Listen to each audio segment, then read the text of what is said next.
Newsom, California Democrats say are in an all-out, full-on panic ahead of the September 14th recall race. Polls now showing a race neck and neck on whether to recall the failed far-left governor. Now, just look at this disgusting headline from the LA Times. Larry Elder is the black face of white supremacy. You've been warned. The LA Times printed that. Here to react, he's leading in the polls in terms of who would replace Gavin Newsom if question one he is recalled. I see you smiling. We've been friends a long time. I am sorry. I am a genuinely friend to friend sorry that you have to go through something as evil and horrific and racist as that. Well, Sean, thank you for that, but I anticipated that would happen. This is why a lot of people don't go into politics, because of the politics of personal destruction. And this is not the first time the LA Times has attacked me. There's another writer who all but called me a black David Duke, and I've been a politician now for a little more than a month, and at first, as you know, they tried to keep me off the ballot by claiming I didn't properly turn over 5 years of taxes. We ended up suing, and a left-wing judge said that Elder was right and threw that out and put me right back on the ballot.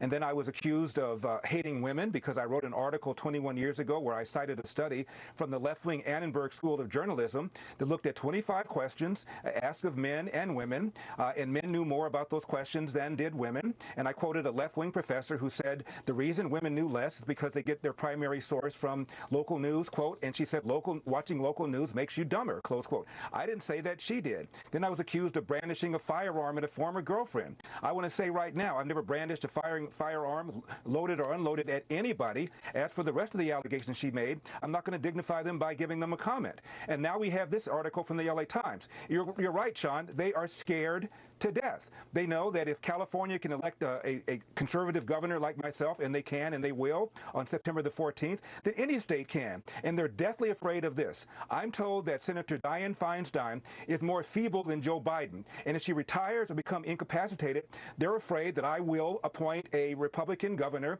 and that would shift the whole balance in the Senate. So for all those reasons, it's Mayday for the Democrats. And so Joe Biden has weighed in, Kamala Harris has weighed in, Elizabeth Warren cut a commercial, didn't defend his record on crime, on homelessness, on the rising cost of living, on the way he shut down this state without paying attention to science. They just attacked, and said it was driven by Republicans. That's all they've got. And then there's rolling blackouts, brownouts, water shortages, paying for water, the COVID hypocrisy. And I guess Gavin Newsom has a very different view of what foreign policy should be, as he praised Joe Biden this week, which I'm sure you took note of. Oh, I sure did. He said that he's proud of what Joe Biden did in Afghanistan. It's a window into Gavin Newsom's incompetence. And you didn't mention the Employment Development Department, where he allowed $30 billion to go that should have gone for unemployment benefits for people in California to go to criminals inside the country and international criminals. The man is completely incompetent, and that's why nearly 1.7 million people signed a petition. Maybe a third of them were independents and Democrats who just voted for him 2 years earlier. And that's why I'm asking people to go to electelder.com, because he can and will raise an unlimited amount of money. Already he's raised about $50 million, primarily from the teachers union. They're afraid of me because I support school choice, the public sector unions, Hollywood, and big tech. Yeah, they're going to throw a lot of money at you. This just crosses so many lines and such a double standard among the, woke snowflakes out there. Apparently, you can say anything about an African American, and it's fine. Even in the LA Times, it's disgusting. Nobody should have to go through that in this day and age. Period. End of sentence. Larry, thank you.